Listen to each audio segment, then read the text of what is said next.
Hello and welcome to this week's episode of Mastering Dungeons. I'm your host, Shawn Merwin, here with none other than Alpha Stream himself, Teos Abadia. Hey, Teos. Hello, my friend Shawn. We are post Turkey. I'm excited to be back home. I was in the desert, living the dark sun life, except without all the bad stuff, which is to say, not living the dark Right. sun life. And air conditioning. They don't have air conditioning in Dark Sun, last I checked. Yeah. Well, this Yeah. was like almost. Well, it was like 74 degrees or something, and Oh, which was quite lovely. So we didn't need any air conditioning either. But yeah. it was not the Yeah. 40 degrees that I have in Oregon. So that was really nice. Right. I was gonna say for the desert where you were, 74 degrees is downright Yes, frigid. people were wearing jackets. They were I'm very sure there cold. were. Yep. I bet. I bet. Yeah. So tell me about this little bit of news here that the player's handbook, the 5e player's handbook, hit number 17 on is it the Amazon all Yeah. books? Yeah, Okay. Dave Rogers was saying that via, I think it was maybe on Mastodon, that the 5e Player's Handbook hit number 17 out of all books on Amazon Thursday of last week due to this huge discount that happened for sort of a Black Friday type thing. And lots of books were just unbelievably low in cost. And so I Mhm. think that led to this resurgence. But it's like, wow, even with sales, it's kind of hard to believe that it would be at that level, right? Just incredible. Yeah. This late in its life cycle, that Yeah, is pretty impressive. It shows that there's still a market out there, an audience out there for the very first book from D&D 5e. incredible. And makes you question whether we need a new edition or not. But we'll get into that Uh-huh. a little more later. So, lots of great questions and comments coming from the Tweetbag, Patreon, missive, uh, YouTube extravaganza. So let's take them one at a time here. Although two of them are sort of related. The first comes via Patreon from Seth Eckel, who says, if one D&D truly on being backwards compatible, does the default setting need to remain the Forgotten Mhm. Realms? What do you think the likelihood is that WotC changes the default setting for the new version of the game? Could be good for selling books. If not the Forgotten Realms, what do you think some options for a new default setting Mm. could be? Uh, I think the first thing we need to answer is, does backwards compatibility have anything to do with the setting? And the answer is not really. Unless the setting is something really strange and different from your normal medieval sword and sorcery sort of fantasy, then the rules are the rules and the setting is the setting. And while one does affect the other, it doesn't affect it enough to bother with that. Yeah. Now, like for example, if you have Eberron as your default setting, you need to then think about dragon marks, and you need to think about Warforged, and you need Hmm. to make rules that fit those. But any rule could fit those. You don't have to make special rules for that. They did it with feats, and they did it with Yeah. races and subclasses or sub races. So that's all Yeah. good. Now, I want to get your opinion, Teos, on what do you think they will do in terms of a default setting? Yeah, well, I just finished Ben Riggs' book on slaying the dragon. Is that the name of it? Yep, slaying the dragon. Yeah, and you had been on the show during week that I was gone, and so I finally finished it over break. And one of the things they look into, or that he looks into, is setting and the concept of what setting sold well, and sort of how was the company operating around that. And the most fascinating part of it is that only the most top managers seemed to know at all what was going on, and really probably only the head of TSR, Lorraine Williams, knew what was going on at all, to the point that the designers were Mhm. creating things like Planescape that are seen as amazing settings and were never making money. And so Mhm. and of course fans, I mean, one of the things I think about when I read that book is that as a fan, whether it was like an 84ish, when it was sort of, to me, was like this brand new game that I was loving, and that's really when it was starting its decline, or whether it was in the 90s when I thought everything was just lovely and it was falling apart and I had no idea, right? The fans can be completely disconnected from the reality of the game. The designers can be Mhm. disconnected from the financial reality of the game as well. And so it can be really hard to know what should the setting be, what is successful about a particular setting. And Ben looks at how, Forgotten Realms is being outsold by other settings like Dragonlance or other types of just basic products. And in fact, at one point, Wizards of the Coast, when they first bought D&D, tried a sort of very similar products, two very similar products, one branded as Forgotten Realms and one not, and the generic one outsold, Mhm. right?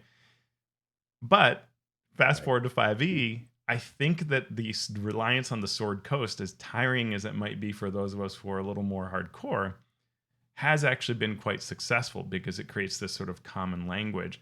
But there's a lot riding on it, right? It's complicated. It's not one thing or another. But I think that it's hard to predict. Really, I'm saying a lot of things, but it is hard to know what is really resonating with people.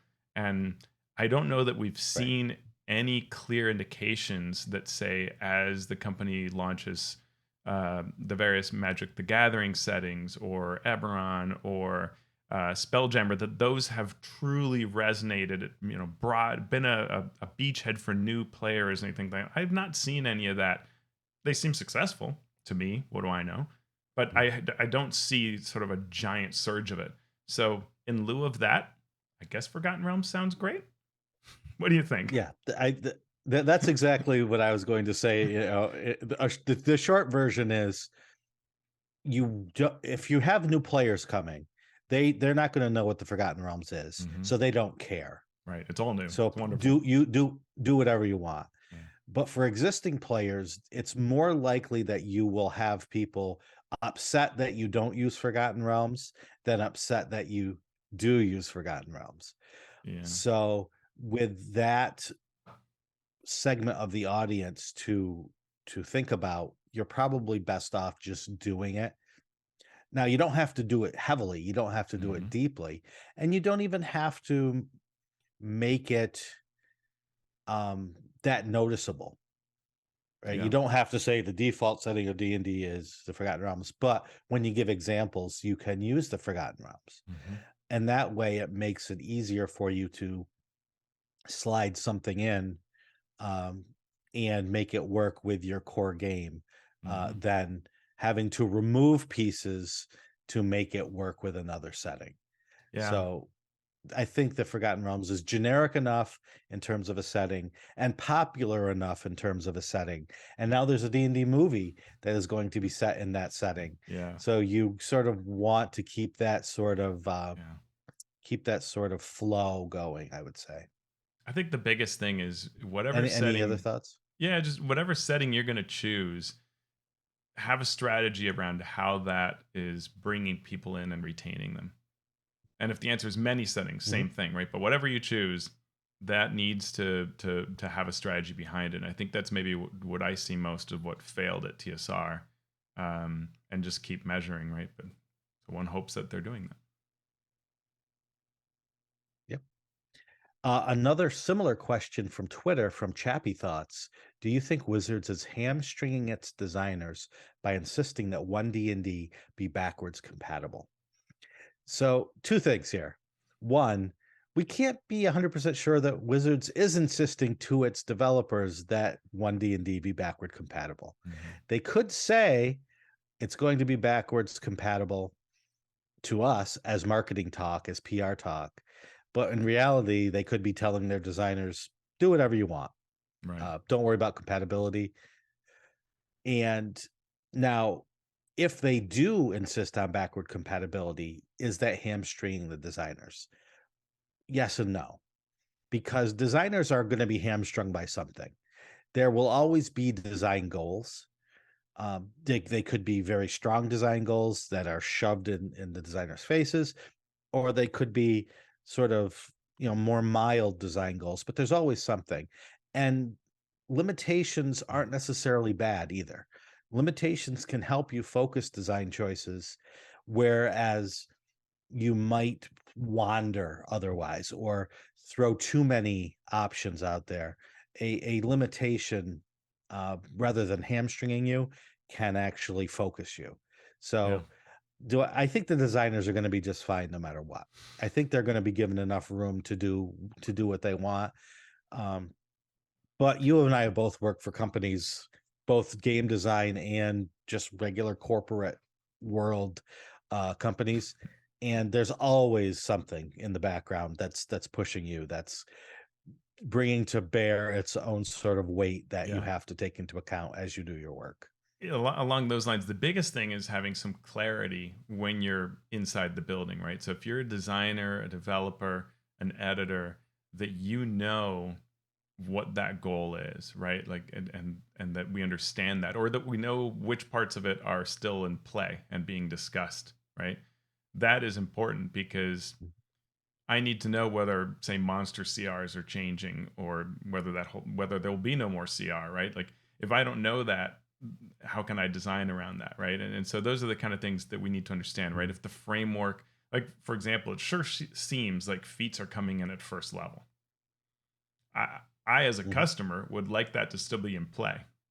As a designer, I need to know whether Yeah. that is in play or whether it is fixed and we are designing upon it, because then I'll build upon that appropriately, right? And as a job, I would be fine either way, right? Because as a job, Mhm. a designer is interested by what you're constructing, and you based off of those parameters that exist. So if it's feats at first level, so be it. Whereas I might be going, I don't want them at first level because Right. I'm a customer. Right. Or something like if you have feats that mimic powers or abilities that classes get, you either want to play into that and just say at first level, you also get this feat, which then other people could take if they wanted, even though they're not a fighter or a wizard or whatever. Or you have to differentiate that ability from a feat that's going to be Yeah, somewhat similar, but not quite. So, that's another thing that using feats as an example, you need to know yeah. relatively soon how they're going to be used. Yeah, and like for example, if I was told feats will be there at first level, there's no two ways about it, I might think, cool, how can I make the feats at first level approachable so that they aren't a Hmm. burden, or Right. as less the Yeah. least burden possible, right? Yeah, good question. Yeah.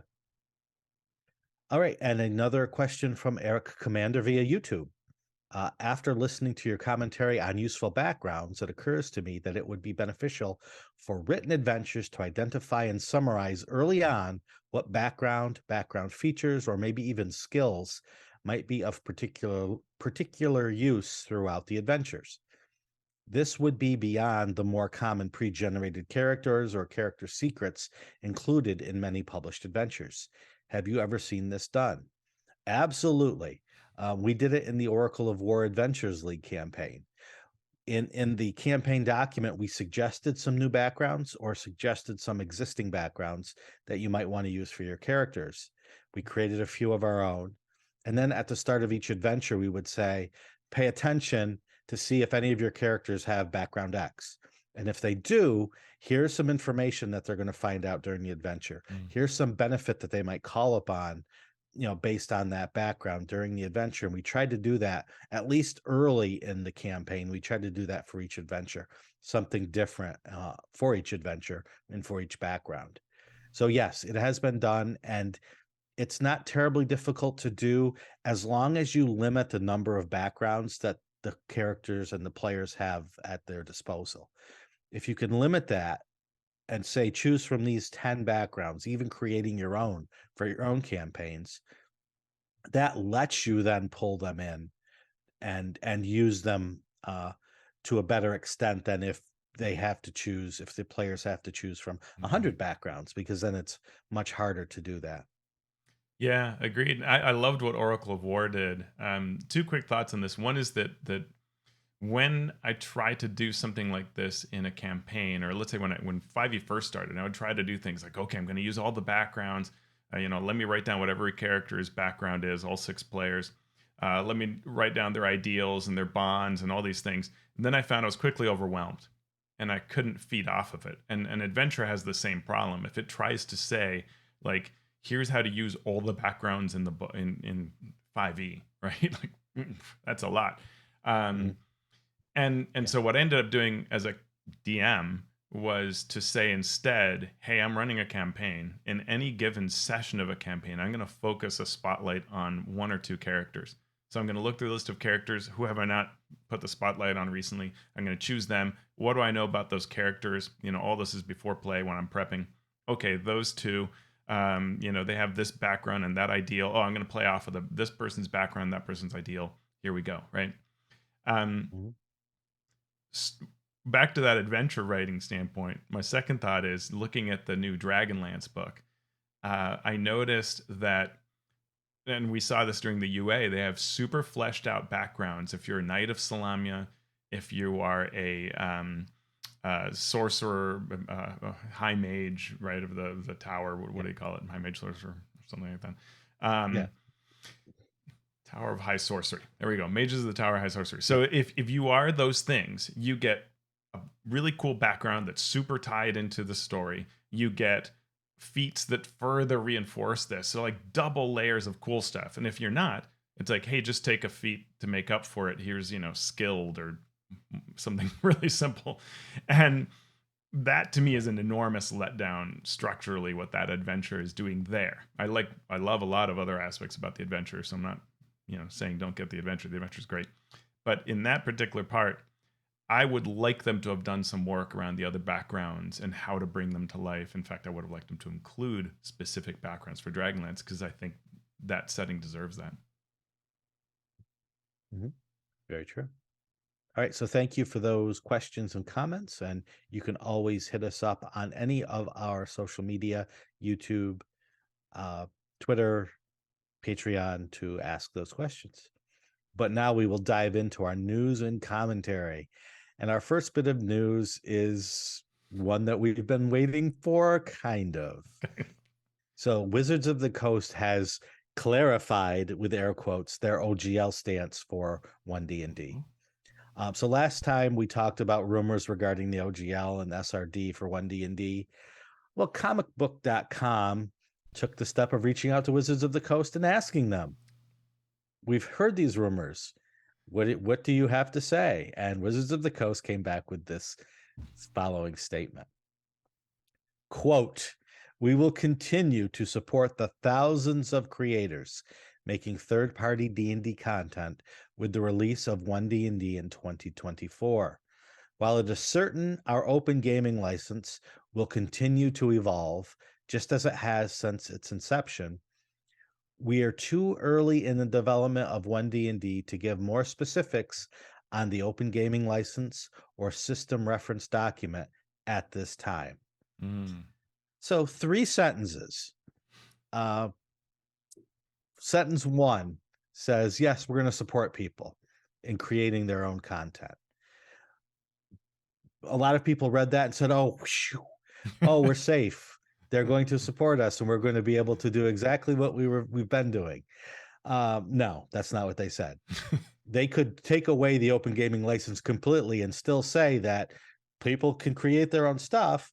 They just can't release it, Well, sell it, and to right? clarify, they So could take away that's they could choose for the next edition not to support the SRD, right?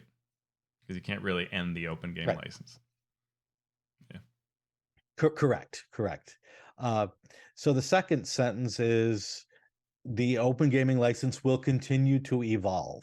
Mm. So that specifically is saying it's not going to be the same as it was. Uh, Yeah. so expect some differences. And actually, there's only 2 sentences then Yeah. because that one has lots of commas. And then they say it's too early to say anything about anything at this time.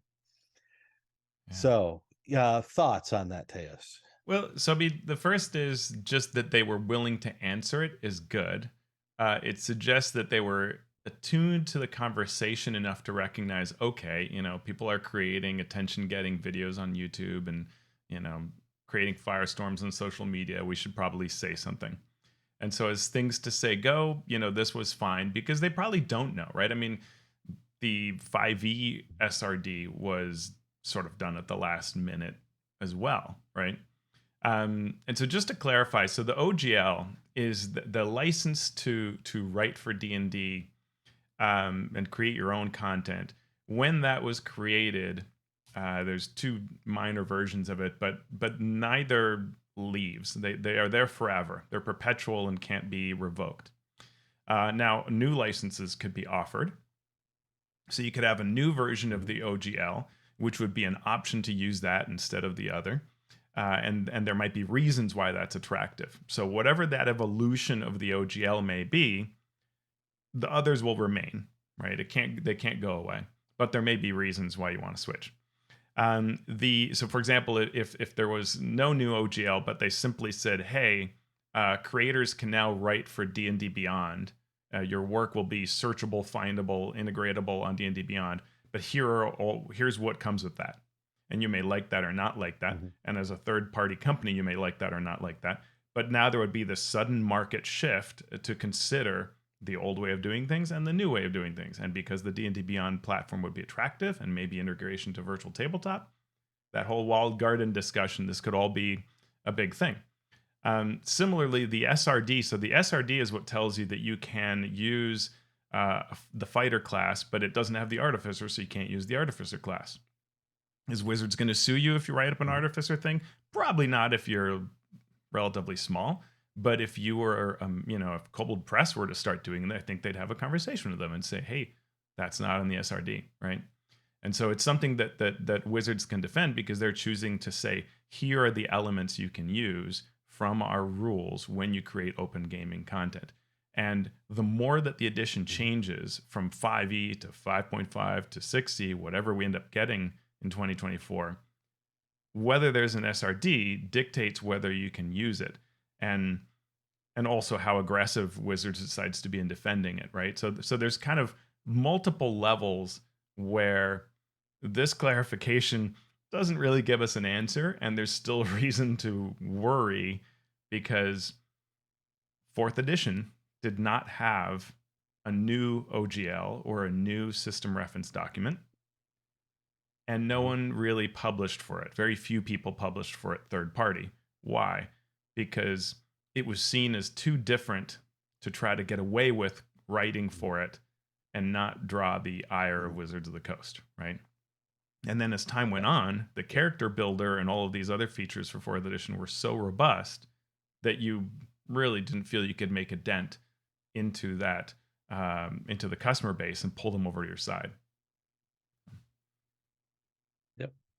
Yeah, and I'm sure this is a topic that we will continue to come back to because it's very near and dear to not only our hearts, but our wallets as we are game designers. Who make a living in my case or a partial living in your case using this open gaming license to create content. So and for me the bottom line, Shawn, to keep an eye on. The bottom line for me is, we would all hope that Wizards sees the benefit of third parties creating, what it does to make the game bigger, broader, more relatable, to find more people out there, to create energy, all that, to create success for them, right? And also for others, which is great. And that's really what it comes down to, because OGL, SRD technicalities aside, in the end, there are ways that Wizards can mess with that, which would probably be to their detriment, but do they see it? We're not sure, right? Hopefully this message means they see it enough to be careful about it and keep it being a vibrant interaction between creators and official company. And will there be a difference between people that create their 5-page PDFs to put up on the DMs Guild versus Kobold Press and MCDM and larger companies that, make $1 million Kickstarters or, make big, large products using the open gaming license? And will there be a differentiation? That's also something to keep an eye on. Yeah, like, imagine Kobold Press, right, has all those Tome of Beasts that are so super awesome. And they are all based on the SRD structure around monsters. If Wizards were to change that substantially enough, could customers decide, well, I don't want the old versions, so Kobold Press, make me new ones? To which Kobold Press would say, I've got a warehouse with books in it. What do you want me to do with those? Burn them? Like, I want to sell them. I want to make money, make my money back on them. And so, do I Yeah. republish them, but some people won't buy them because they already own them? So just those are the kind of things that really hurt from third edition to 3.5 edition. So there are a lot Yeah. of, 6E is going to be different than 5E, regardless of how compatible it is. It'll be its own story around the OGL, and it's going to be fascinating to watch. Yep. Oh yes, and terrifying for some of us. Hmm. Hey, we have Lego D&D design finalists. They had more than 620 entries and they chose 5 finalists. So there is now an open fan vote to decide which will be made. And you have until December 12th to put in your vote. Link in the show notes for that. Did you take a look at what the finalists were? I did. I mean, there are like classic monsters popping out of a book. There's Xanathar in his study, a mimic that shifts from treasure chest to mimic, Tiamat around a dice tower of a castle. There's a dragon wrapped around a kind of castle and building. I mean, these are all really cool. And yeah, I'm going to vote later today. I'm excited to see that. All right. And So you there's have, a link in the show notes, or you could just go to. yeah, yeah, link in the show Go ahead. notes. And you have voting until December 12th. And I believe they Mhm. choose just one of them, but they might choose more. They use this as a way to, they say, to gauge interest. So if nobody's clicking on one of them, well, there's not a lot of interest there for a product. So we'll see. Maybe there'll be multiples that are created. This dragon wrapped around the tower is really impressive. So yeah, neat stuff. I, I wish my kids were younger so I could have tried this all out. Submitted something. They said they had 620 submissions, which is amazing. That's really good. Yeah, that's good. That is great. And going from one toy brand to one big game brand, we go from Legos to Trivial Pursuit. Comicbook.com is reporting that Trivial Pursuit, the Dungeons and Dragons Ultimate Edition, is a new version of Trivial Pursuit that tests the player's knowledge in game lore, history of the game, and rules of the game. 6 categories include magic and miscellany, history, monsters, dungeons and adventures, characters, and cosmology, with questions pulled from all 5 editions of Dungeons and Dragons. Player pieces take the form of iconic monsters like beholders, mind flayers, and mimics, selling for $45. There is a trailer on YouTube where you can take a look, or you can go to comicbook.com to see the story. Any thoughts? Fantastic. Sign me up. The only problem is I don't have people who will want to play with me at home. So I need to play this with the Yeah. nerds in my life rather than my lovely family. Because I'll win. I Hey, mean, perfect game for when you don't have your whole party show up. It's like, okay, let's pull out Dungeons yeah. and Dragons and see who the real rules lawyer is here. Yeah. I want to see this actually played as a stream, where you just see like a death match, right, of knowledge nerds. Yeah, that's funny. Uh, now's the time of year where we get the year in review articles and blogs from different places, and Mongoose Publishing, who does one every year, has set theirs out. Mongoose Publishing is celebrating its 21st year in business, shared on its blog how the year has gone.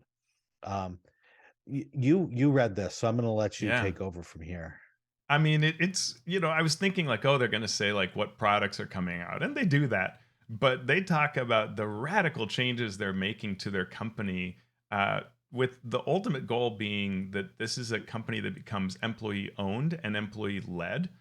And it's neat. I mean, I think anyone in a company should look at this because it's full of just ideas that show you, hey, blow the roof off on what you think the constraints are for how your RPG company can be set up. They have started to do all these steps, slowly gathering momentum, where staff get together to decide, hey, what are the projects we're taking on as a company? Who should lead those projects? Who wants to do it? Who do you think would be good at doing this? What should the production schedule be? These are all things that usually managers put together, right? And so here it's everybody in the staff gets to do this.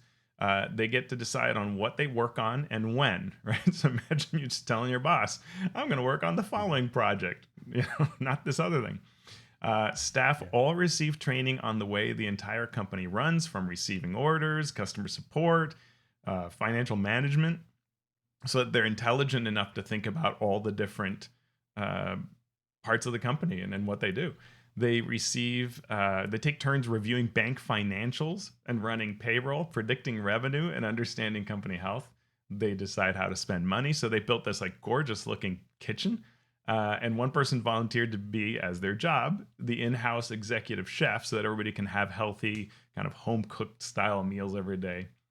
The staff Wow. decides together on things about where to apply money, and they're learning how to run the company so it can become employee owned and led.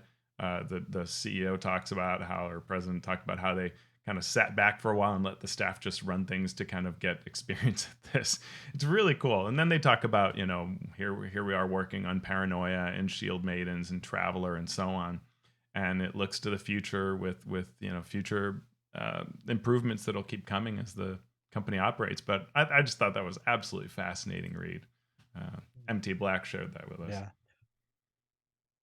Oh, cool. Yeah, I worked as a freelance editor for them a long time ago. Matthew Sprang, I think Sprange is Mm-hmm. the CEO or president, and it's located in England, Mm-hmm. which may affect the way that they decide to run things. Yeah. But it's still interesting to see how a game company in a really niche market can find its way to success, hopefully to success or continuing success through running things a little bit differently. Yeah. Yep. The Dicebreaker Tabletop Awards were announcing their finalists. Mm-hmm. So some of the categories are Best RPG, Designer of the Year, Publisher of the Year, Rising Star Designer, and Rising Star Publisher. Best RPG includes the nominees Avatar Legends, Coyote and Crow, Iron Sworn, Starforged, and The One Ring Second Edition. You want to read some of the other categories Yeah. here? Designer of the Year includes Banana Chan and Jian Shim. They've got great games and and it's worth saying some of these awards are for like board games and card games and things, so not everything is RPG. Publisher of the Year includes Free League Publishing. Rising Star Designer includes Mario Ortegon, who was on our show. Congrats, Mario. And some other really good people. Publishers include Coyote and Crow for Rising Star. So pretty neat. As we said before when we covered the first round of it, it's not a necessarily perfect award right now, but they're clearly trying to learn from the process. And the fan publisher is still something that you can vote on currently. And there's a link in the show notes. Mhm. Winter Fantasy is right around the corner, February 2nd through 6th in Fort Wayne, Indiana. And the hotel block is now open if you would like to Mm. grab your hotel room. I did that. And you can't sign up for events yet, but they have event overviews available, which will include a new Dragonlance campaign, a new Moonshade Isles campaign, uh, the it's not written here. I'm trying to remember it. It's the AL campaign that sprung from the Red Wizards, Dreams of the Red Dreams of the Wizards. Red Wizards. Yep. Yep. Yep, and And they'll then a have new D&D experience track. yeah, super cool. I always love this convention. I'm still looking at what I can do work wise, but I would love to go there if I can. Well, in that case, I'm not going. Uh, okay, yeah, I will. That's what I will friends be are there for. possibly running some. Yes, I will be there possibly running some stuff from Ghostfire Gaming. I was trying to remember the company that I actually work for there. Uh, Uh-huh. some Ghostfire Gaming Awesome. stuff. So Well, if I go, looking will forward for to that. sure Yeah. DM a bunch because that's a con where I really like to DM a lot. So if I go, I'll Mhm. do that. And speaking of games that I see at Winter Fantasy from time to time, Esper Genesis, which is the awesome sci-fi game using the 5e engine, created by Rich Lescaflair, who's just unbelievably talented. They have launched a community content program called Starforgers Guild. So it's like DM's Guild or any of these other Cthulhu in Miskatonic University or whatever it's called on Drive Through RPG.